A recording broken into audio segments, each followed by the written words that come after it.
Welcome to Today in EVE Online.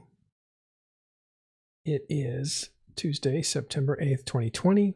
I am Matterall, here with Maddoxar and Gregorin.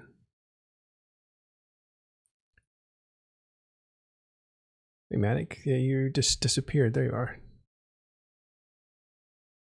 All right, say hello. Say hello. Hello. Hello. All right, good. Thanks, guys. All right. Just so people hear your voice, make sure you're here. Let's go look at some of the top stories today. The main thing today was the announcement of Depths of Abyss update. We'll talk about some of the things that were involved in that, some interesting things. One is the capital module mutaplasmids, which we'll talk about. And the other thing is 2 new tiers for Abyssal Space, 0 and 6. So it now goes to 6. Okay, we'll also talk about, have a look at some of the timers and talk about the initiative and how they're clawing back some of Fountain at the moment. We'll have a look at Fade, see what's going on there with Conifers getting reinforced by Volta. It's pretty interesting. And then after the news, we'll have an interview with a special guest from Silent Company. His name is Lions X. Okay. I think the first thing is, we'll just talk about this. The update that's coming in September, what's it called? Well, that would be the Depths of the Abyss. Is that coming in September? Yeah, it's called yeah. Yes, it's coming in September. Okay, so yeah, the Depths of the Abyss update, which is actually a pretty massive overhaul of the Abyssal Despot site content, or Abyssal Death Space content. Yeah. Yeah, this is it's actually a very short description. But Yeah, I didn't see a date announcement in that post. I could have missed it though. it's not established, but it is in September. One thing that they did was they didn't give a lot of details here, but if you look at some of the downloads on, I always forget what that thing is called. Hobo Leaks. Yeah, Hobo Leaks, which is a basic data comparison between what was previously on the server and what is on the server now. That gives you some clues as to what kinds of things are new or changed. And looking at that this morning, we were able to decode a lot of the stuff that's coming, including capital mutaplasmids and stuff like that. I want to point out that if you're interested in this expansion and finding out what's coming later in September, look at youtube.com/talkinginstations, and there's a couple of videos there from earlier today, where we do a full breakdown and reaction hour with some of the guys at Talking in Stations, and then we do an additional hour of demo doing a level 6 in Abyss. That's Fonsui who's leading that effort, so you can check that stuff out. What are the big takeaways for you guys here? Well, I mean, it's adding 2 more tiers, a tier 0 and a tier 6, like you were alluding to. We do have content of that happening with Fonsui, so go check that out if you got time, if you're interested in that. Faction Pirates NPCs are going to be added. New effects. They've got the velocity clouds, the speed clouds. So that should be interesting. You can go in with destroyers now, up to 2, including Tech 3, which is pretty cool. And then we're going to have capital mutaplasmids. So that's going to be interesting. Points, armor reppers. Capital module that I'd be most interested in seeing how is the siege module, because, well, if the mutaplasmid can change its cycle time, that would be probably the thing that might be the biggest meta change of these capital mutaplasmids. Well, or boost the effects of the siege module altogether would be nice. But yeah, having a shorter duration on the siege module means you can get in and get out quicker, which would be helpful for like low sec groups that like to hunt like bigger ships or anybody really. Yeah, I think that's helpful across the board. What else did you think, Manixar? That's a good rundown of what's there. Yeah, I think it's a good rundown. It's a pretty good update to a system that's already in place. I think this is a good way to show how to add extra content to a game without having to have actual expansions with like level cap increases and stuff like we see in most other MMOs. And I think CCP is actually doing a really good job putting out new content, and they seem to be extremely active this year. So it's pretty nice to see. Yeah, this looks like it's just expanding on something that they already know is a thing that works well. Yeah. Okay. So I like this. Yeah, I think the reaction is still people are unpacking it. I don't think there was a consensus about this yet. Some super excitement from people who do fly Abyss because this I don't see gives any them a chance. downsides. Yet. I mean, the mutaplasmids might break things, right? As you said, the cycle time on a siege, if it gets too low, could break some things, right? It depends. Mutaplasmids are hard to they're hard to count on since they're so individualized. Now, did we see the triage module? Is this going to be a thing with triage modules as well, or is it just a siege module? Yeah, I heard that they don't have industrial core or triage modules yet, or network sensor array or burst projector modules either. Yeah, I'm not sure. Again, we went over this morning and it was all listed out there. Right, so let's look at some of the other news. Excellent. Going on. So what was next on the list here? Yeah. It looks like there's a lot. We could go to Fountain initiative going and trying to reinforce some iHubs in Fountain, or they did reinforce, I think, 5 iHubs in Fountain. Kind of a little of a counterattack. Looks like Pappy forces have kind of moved out of the area a little bit. And now initiative's kind of going back, at least creating some timers, right? So this could slow up the attack on Quirius or make them split their efforts between 3 locations if they're trying to go for Quirius. So now they have to worry about the border on Fountain, the southern border, and around the G Magic area, and also Quirius. So, and goons get to stay centralized and form out of Delve and Quirius. So it'd be interesting. Yeah, so from the look of this, the iHubs that are reinforced or taken over are really the first constellation. That happened in the last 3 days, I think. And but the real story, if you look at all the rings around these systems, is how much is reinforced. And that just, I'm not sure they can accomplish taking it all, but it creates so many timers that any defense of that would be really, really time consuming and stretch people very thin. So I think it's an attempt to change the momentum, to change the story. I don't know what intention, if any, initiative has for Fountain anymore. The idea is the place has kind of been burned down and things have been destroyed. So this is almost like changing flags. I think it will allow them to, I guess, destroy any infrastructure that's there, but I'm not sure there's any real infrastructure there. There might be actually some factories for producing T1, but those are, I mean, essentially, I think Horde is kind of vacated. And so, and it's going to take advantage of that, make sure they turn over as many flags as they can and, have some kind of momentum shift for their guys.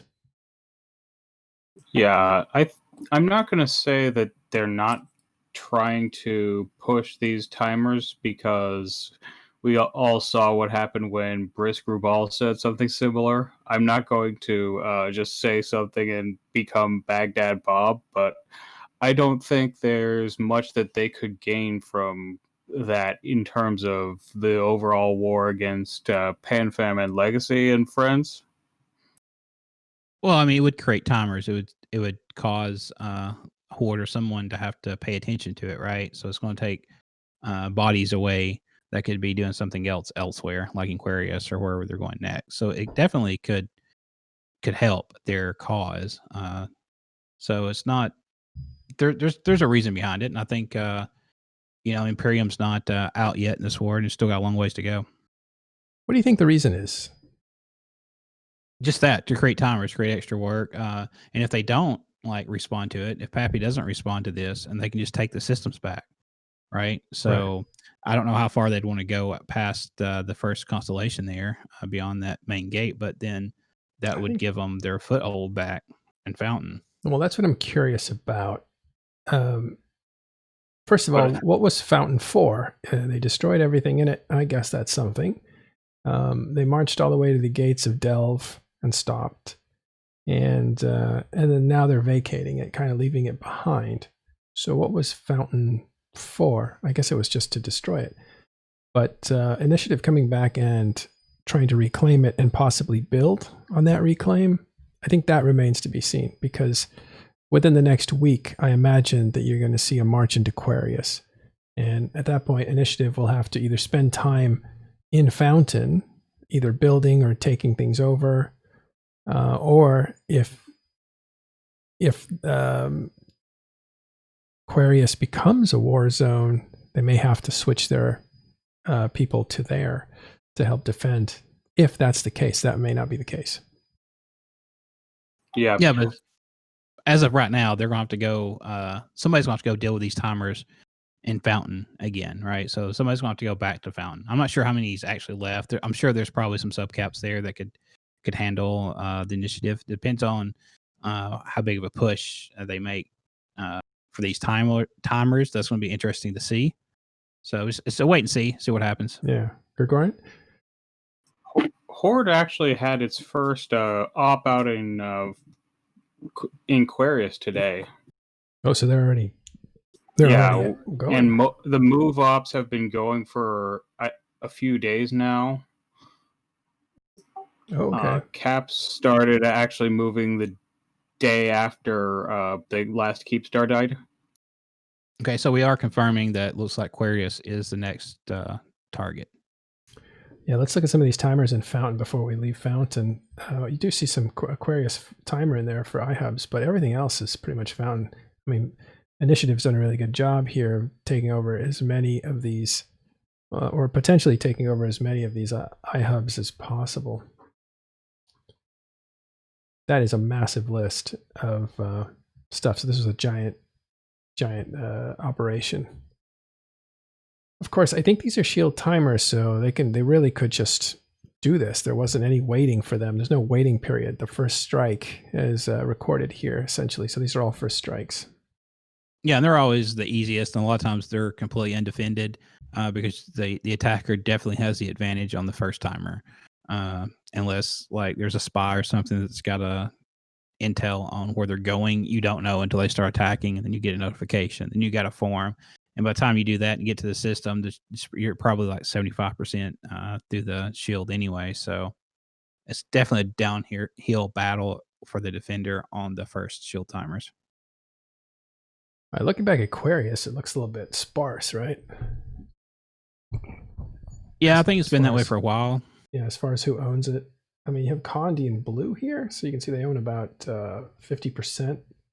Actually, that's fed up over here in blue as well. But yeah, they own about 50% of it, with Init owning another 5%. And the other 30 to 40% is looks like that's what's being fought over right now. Now, to get into jump range of Delve itself, you're going to need to get over here by the Delve NPC area. You can see 1DQ right here. Yeah, I mean, this would be it, right? When they get through with Aquarius, this is where you would think that they'd possibly put up more of a defense than they did in Fountain, because the Fountain Regional Gate was there to kind of protect them. Aquarius is a little more vulnerable, or makes Delve a little more vulnerable than Fountain did.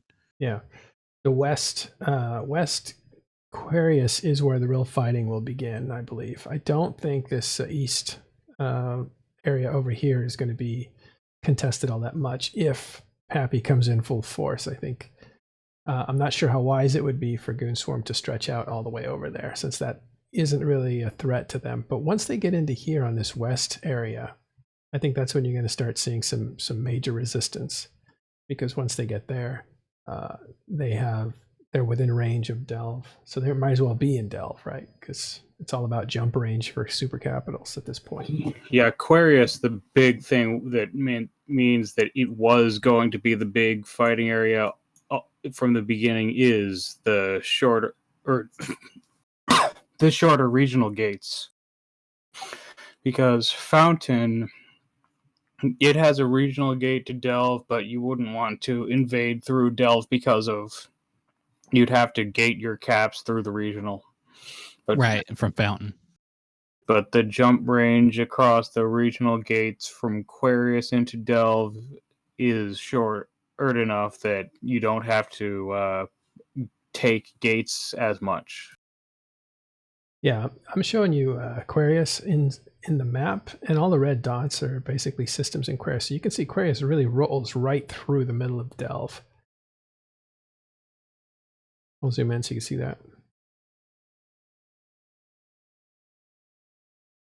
And you can see how this line here goes all the way through Delve, and that's pretty deadly to Delve, actually. And that is like what we would consider West Aquarius. So that's really where the fighting is going to take place. All this over here is out of range, so there's a lot that could be taken over without any threat to Delve. So that's probably what's going on there. All right, if we look at iHubs, we're admiring all the work done in Fountain, but down here there's also something else going on in Fade. It looks like the United Federation of Conifers, their stuff is being reinforced. We found out Volta is making a play for Fade, taking it away from Conifers, so we'll see how that goes. Yeah, that's an interesting move. Kind of like to see what was behind that. I know that Initiative, I believe, and Conifers were not on the best of terms, so this might be, who knows? I don't think Conifers are they involved in the war? Are they on Pappy's side? Don't think so. Yeah, I don't think so either. So this might be just something separate happening. We'll see if it turns into anything. They've been blue with PanFam for most of the year, but I don't think they've been a major part of this new war. Well, it's right. There's so many. It's a really small area, so if you're a small group, this is the kind of area you'd want. However, you have a lot of traffic going through it, and it's connected to a lot of things. But yeah, but we'll see. Conifers looking to be upset by Volta. We'll see what happens. Yeah, I want to know how Volta's doing, because I'd heard that they'd fallen on hard times after moving out of Thera to try to push Vale, and I hadn't really heard much from them since. So I'd like to see what they're doing now. Well, we'll see how strong they are. We know what they're doing. We don't know how strong they are. Okay. Right. Yeah. Next, we're going to talk to, well, maybe Max. Sorry, you could tell us who this is. Oh yeah, we have the I guess it's not Executor, right? Of Silent Company. Yeah. The Hasset group. We'll bring him in. We'll bring him in right after this.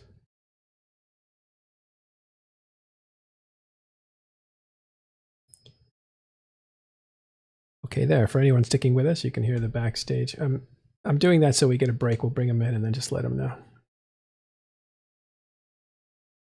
And we can see what the videos look like.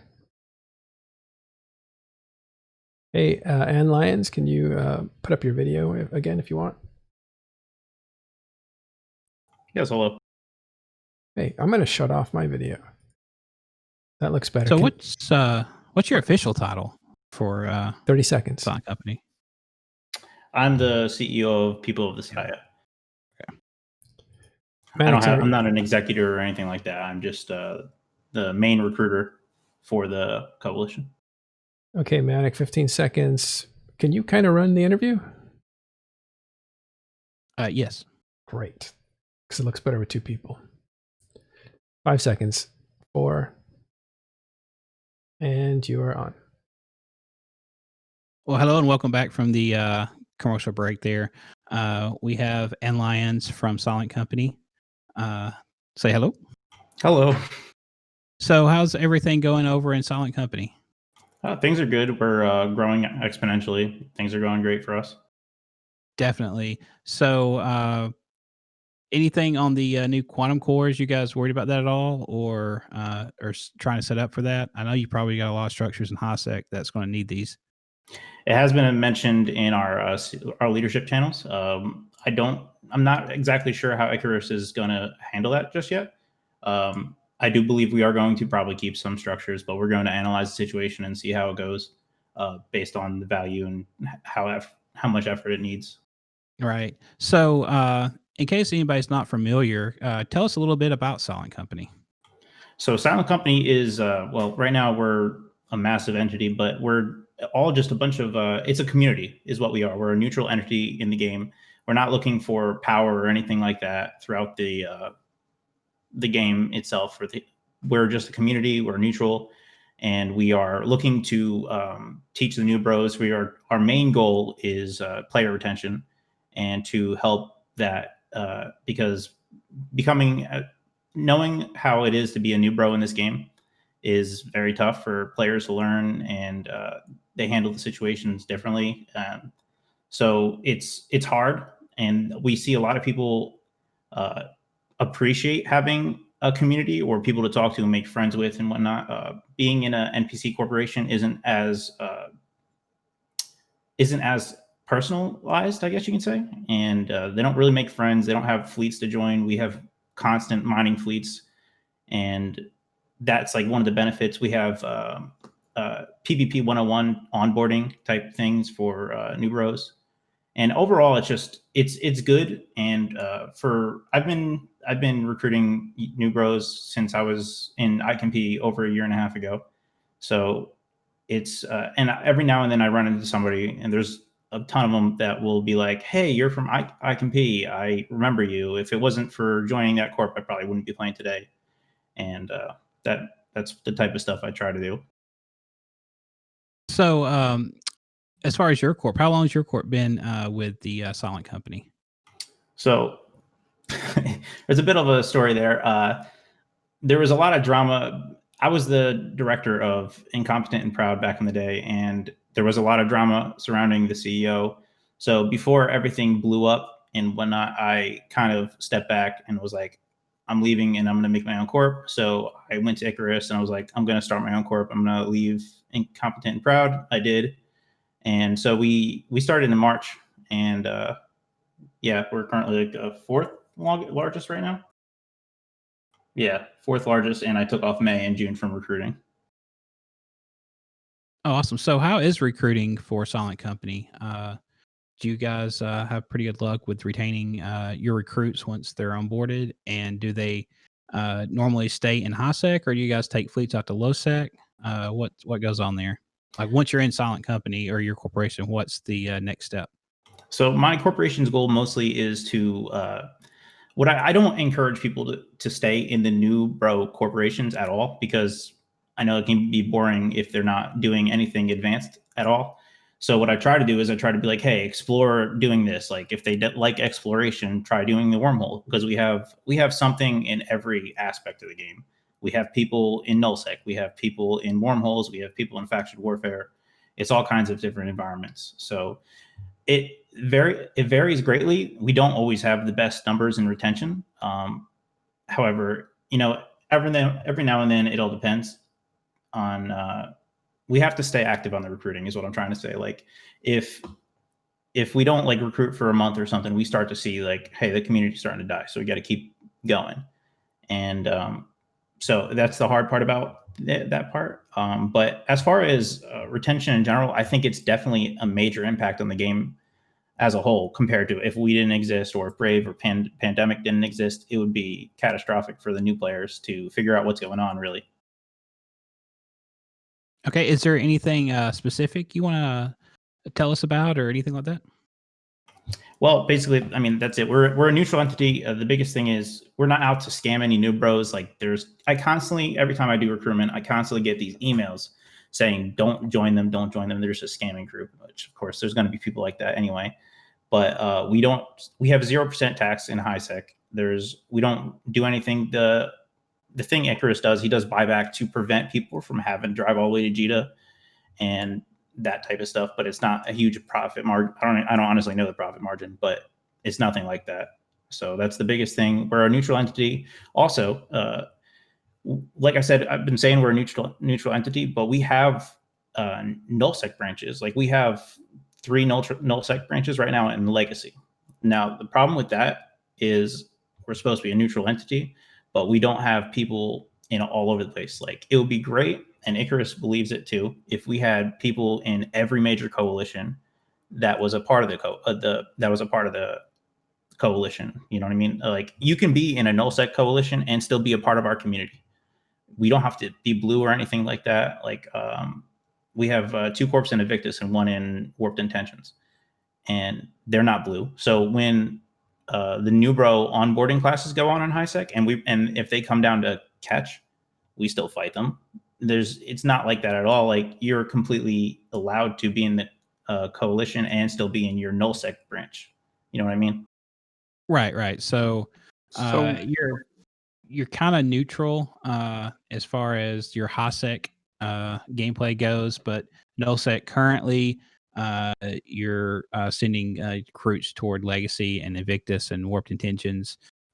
In HiSec, you have 0% tax rate, right? And you do have a buyback program in place for people to utilize instead of having to haul their stuff back to Jita themselves.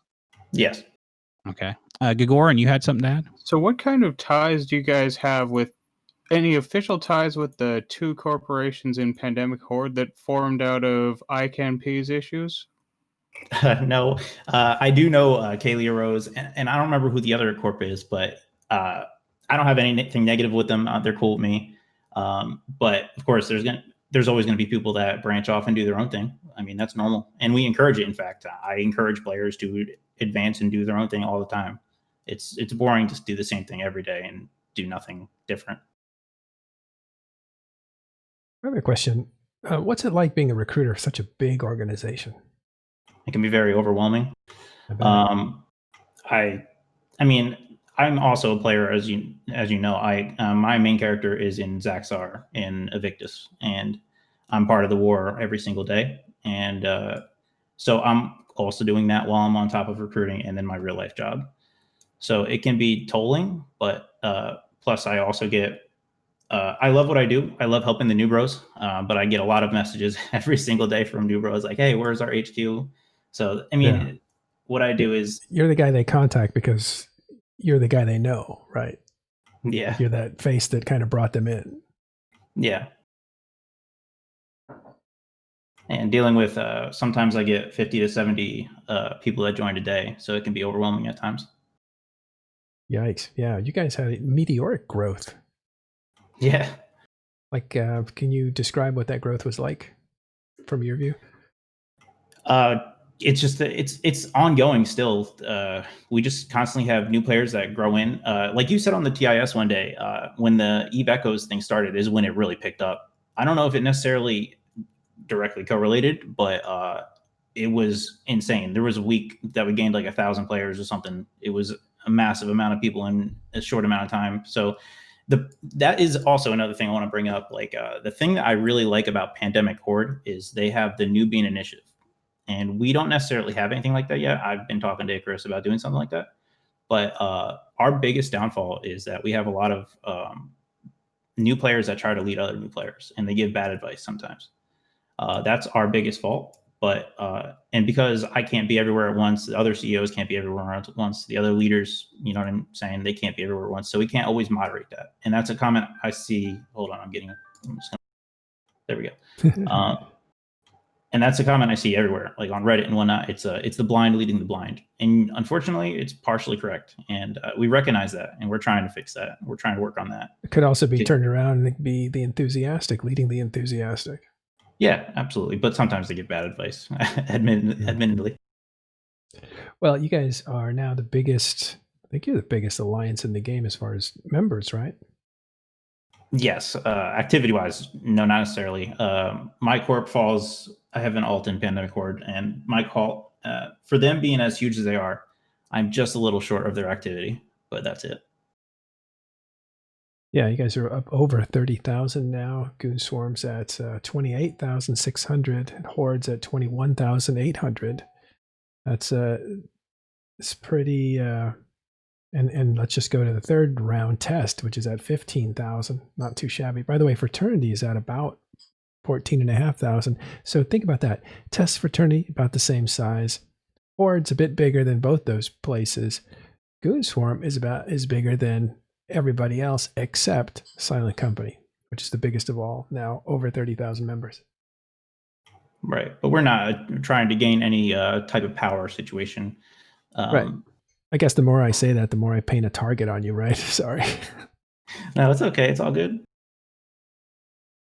But yeah, that's the situation. However, a lot of people don't realize that new bros are a very important part of the game. Like, if without new bros, this game would eventually die, and it's a very important part that people need to really focus on. I think CCP definitely needs to do a better job at the new player integration for learning. They've definitely gotten better over time. Don't get me wrong on that.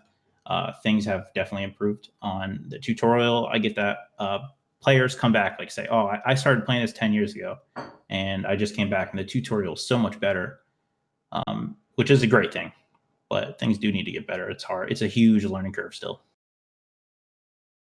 One more thing of that, do you attract a lot of attention? Do they see like a giant school of fish that they can go and catch some newbies in do you get any of that kind of behavior? Oh yeah, absolutely. All the time. We have people come through that try to war duck us, but Icarus and our other Diplos handle it usually pretty well. And then they usually like to take the fight. They're all good about it and very sportsmanlike, I guess you can say. That's something that new bro groups that are big wrestle with. Everybody wrestled with it, right? Even Goons wrestled with it when they started, but Eve University wrestled with it. Yeah, still wrestles with it. They still wrestle with it, right? It's pretty rough. You gonna say something, Matic?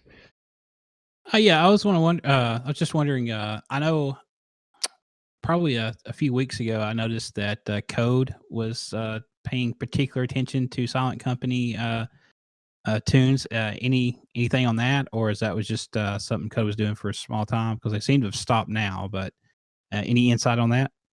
Code is always there, so that's very normal. It's absolutely a typical thing. In fact, I actually usually tell like, hey, the new players, like, it helps them learn. Code is a very important part of the game. Otherwise, without them, there would be botters and all this other stuff. So I appreciate Code for everything that they do. I don't have anything against them. And they call their targets bot aspirants, which is hilarious. It's people who want to become bots because they're so AFK. Back in the day, it's amazing how nowadays you can't find, because I used to be a ganker as well. Back in the day, you used to be able to find Hulks, everything, like Covetors, Mackinaws, all over the place. Nowadays, it's all Procurers and Skiffs, which is a pain in the ass to gank. Right. Now, has the Narja falling affected you guys at all? Or have you seen anything on that affecting your player base? Oh, it's absolutely impacted them. But I mean, in fact, I made a video on how to use Thera because of that, because a lot of people are stuck on the other side of space and they can't get through. So they're forced to either go through Adama, which is camped heavily. And so all in all, yeah, they try to figure out, it's honestly a creative twist to the game. They have to figure out ways around stuff, like learn how to use wormholes, like start scanning down, find your own way if you can't use Thera, if you're too scared to. So I think it was an improvement to a degree. Of course, it definitely impacted brand new players, like, oh, screw this, blah, blah, blah. Right. So did you see any drop of player online after that happened? Or any loss of players after an Enarja fail? Did you see any impact on that or activity numbers? I don't really think so. Our numbers haven't really. It's only been going up. I haven't seen a decrease in activity, really, honestly. What areas of high sec do you mostly operate in? Well, our high sec headquarters is Ron, which is in Amara space right now, which is a huge problem for some people because it's cut off from Jita. But as long as they find a way around, like I said, it's okay. They don't usually haul things. We have to buy back to prevent them from having to go all the way back. And yeah, actually, it's all this Triglavian stuff is a huge reason to advance to nullsec. So some of these players. Sorry, go ahead. No, I was saying correct. Yeah, you're right. So some of these players are looking to our nullsec branches or wormhole branches to get away from the high sec life because it's not necessary. It's things are getting more dangerous in high sec as it goes every day. Like systems are flipping all the time. Triglavian systems are every 5 systems now. So you gotta be very careful where you go. So going to nullsec, not only is it safer from code, you know who your enemies are, and you have your own space to operate in, way better mining. Like there's not really many negatives until the trigs start to go to nullsec.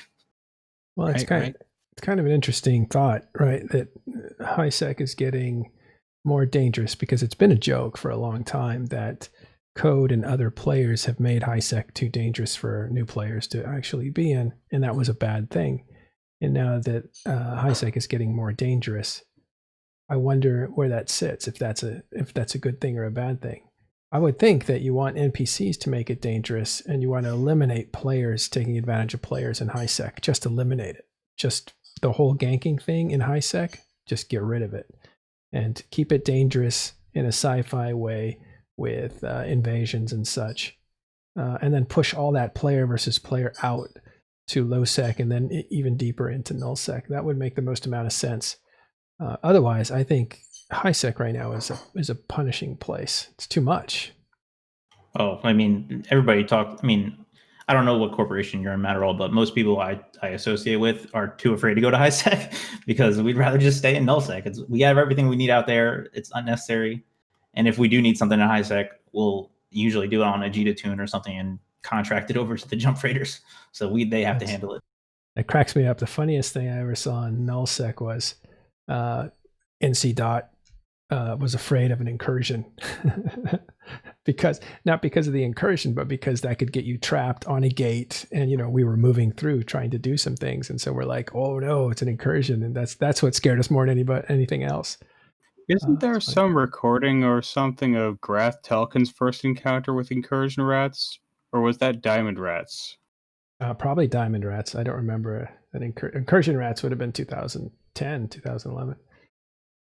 Okay, well, listen, it's really nice to meet you. Nice to get to know you. One last question for you. Do you have some kind of outreach or placement program to move people, to transition them out of your new friendly alliance into something that's more suitable once they gain experience, or do you want to keep them around? Well, on our auth, we have like an auth website for all that stuff that they can apply and process applications, as well as our Discord for Silent Company. We have all these recruiting channels for the more advanced corporations that they can chat with the players in those advanced corporations and get to know them better. We also have a public wiki that they can look up the corporations on there and see what they are all about. So there's multiple ways they can get in touch with players that are in those corporations. Also, what I tend to do monthly is I send out a monthly newsletter type thing through a corp mail. And then I'll be like, hey, these are the things that are available. If you're at least a month old, you are eligible to go to nullsec. Or if you have 20 million SP points, you can go to this wormhole corp. Like, these are all these options that are available for you to advance and learn more about the game, instead of, what I've been saying is getting bored and sitting in high sec mining all day, every day. Right. Yeah, like that's sounds like a good way to handle things. Like I would not have spent as long a time in Eve University as I did if I couldn't leave high sec and still be with the corp. And I spent most of my time with them in their wormhole branch. Yeah. It didn't sound like you ended the sentence, but apparently you did. Yeah, so Having the opportunity to stay with the same community and move to other parts of space definitely sounds like a good way to run things. Yeah, and it would be absolutely great if we had more like advanced corporations. Like, can't believe I'm saying this, but even like if Goonswarm or somebody was in there and was like, "Hey, let's be a part of your community, and we'll help out new bros learn as well if they have questions." That would be also beneficial too if we had more advanced players in the community that can answer questions too. Right. Well, okay. It's been really nice to meet you. Nice to meet you too, sir. Let me say your name again. It's Anlius X, right? Yes, Anley. I usually go by Anlians V or Jared, but yeah. Oh, okay. And it's what's the name of the corporation? People of the Saya. Okay, AP or APEE. Yeah. Cool. Well, nice to meet you. From Silent Company's recruiter there. The biggest corporation, the biggest alliance in the game is non-affiliated. It's neutral. So, and I guess it's picking up a lot of people from probably inquiries of people coming from Eve Echoes for the first time. So they're having a massive growth spurt, and they're already the biggest group. So it's going to be interesting to see what happens there. Okay. Well, just a little bit of review. Want to just make sure that you guys know the Depths of the Abyss update was talked about today. It's not in the game. It's coming in September. That'll have new tiers for Abyss, a tier 0 for new people to get in there and practice it at a lower stress level. It used to start at 1. Now it'll start at 0. And now for more advanced players, you have tier 6, which is pretty tough. We tested it out today. Fonsui did, and he got wrestled with pretty good, so it's going to be rough. There's also Pirate Faction NPCs, new effects like Velocity Clouds, Duo Destroyers, including Tech 3, and the big news is Capital Module Mutaplasmids, even a Siege module. So Mutaplasmids and Siege modules, what a combination. Okay, last thing. We're looking at some stuff in Fountain as Initiative takes back some of that territory, and a new conflict against Conifers in Fade by Volta taking over their space there. And there was the thing in Providence, which we didn't get mentioned earlier, but was really big. We'll get to it tomorrow, but why don't you preview it now? What is it?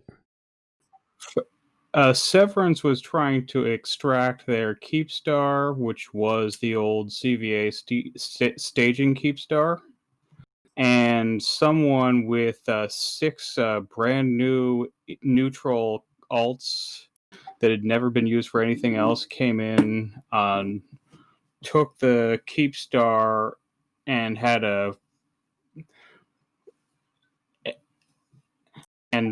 that's basically what happened. Someone with a freighter and 4 dreads and a Sino showed up to take the Keepstar, so they couldn't extract. Right. So they had the they did manage to scoop the Keepstar on the unanchoring phase, but the freighter carrying the Keepstar was promptly killed after it scooped it. So the Keepstar is dead, along with the Neutrotunes freighter. So unfortunately, I'll have to get more information on that. I should have more information on that since it happened in my backyard, but with work and everything, I missed the Discord chat on that, so I'll have to go back and catch up on the actual happenings. We'll have more information on that tomorrow. Yeah, we'll get that we'll save that for tomorrow and get you information on what happened there. But it looks like a burglary gone wrong. The Keepstar in the cradle or the cargo bay of the freighter is destroyed from the people that were trying to steal it. It's going to be interesting to get to the bottom of that. All right, guys, thanks very much. We will see you tomorrow on Talking In Stations.